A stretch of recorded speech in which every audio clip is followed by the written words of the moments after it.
Howdy out there, folks. It's been a bit since my last video, and I thought I would post one of this wonderful 4K Blu-ray release of Nosferatu, a film that unfortunately I was not able to convince others to go see with me on Christmas Day.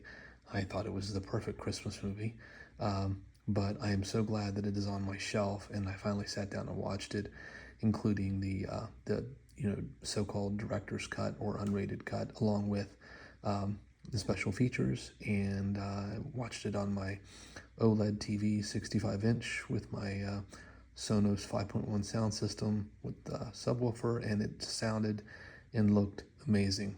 It's probably Edgar's most impressive aesthetic film, and from what I understand, he is a big fan of the source material, and in fact did some sort of a high school play of this that got him started in the entertainment industry. So this was definitely a passion project of his. He had apparently wanted to make a feature film out of this for many, many years, and he's finally done so. And you can tell that it was a definite labor of love, and just the level of verisimilitude, as it were, is just undeniable. It's such a beautiful, haunting, disturbing, lived-in kind of world that he's created, and I like the supplements for that very reason, because it really gives you an appreciation for just how much effort went in from everyone involved in the film. Now, I'm a big fan of the original, as well as the Herzog remake with Klaus Kinski, and I even really enjoy the Shadow of the Vampire with Willem Dafoe playing Max Schreck, about the fictitious accounting of the production of the original film, which I highly recommend that movie as well. But this is just such a moving piece of cinema. It's high art, really, and it's scary too. The version of Nosferatu that you see on this film is like none other. It's gross and horrifying, and I suppose in many ways sort of evocative of how it might be if you were essentially undead and just lived for centuries like that, where you wouldn't have your skin, your bones, everything about you would be decaying. It's interesting. I think about how Francis Ford Coppola's Bram Stoker's Dracula in many ways essentially told the same story, because of course Nosferatu was a ripoff of the Bram Stoker's Dracula story, and but they're very close in their storytelling and the beats and so forth.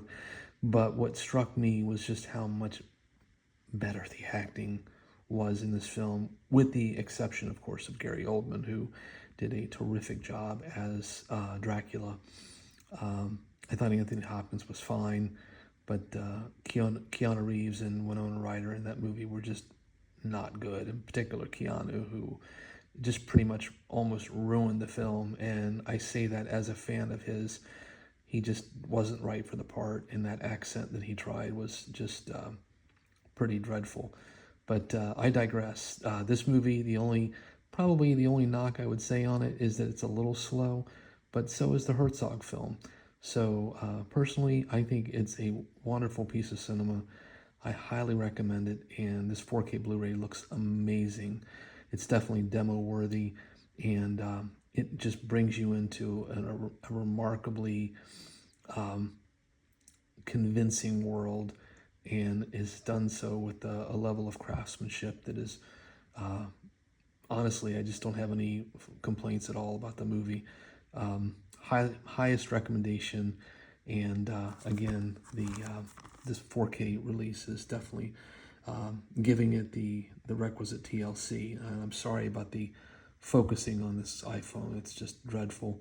But again, the supplements are quite good as well, and I think I picked this up for under 25 bucks. And since I didn't see it in theaters, I thought it was very worth that. And again, if you're a fan of the other two films, it definitely sits right alongside those, basically amazing pieces of cinema in their own right. So on that note, I would just say, please check this flick out and get this 4K. If you have a player and a setup at home, you won't regret it. Until that next time, whenever it shall be, I would just say, please stay safe out there, be kind, and by all means, keep watching good cinema.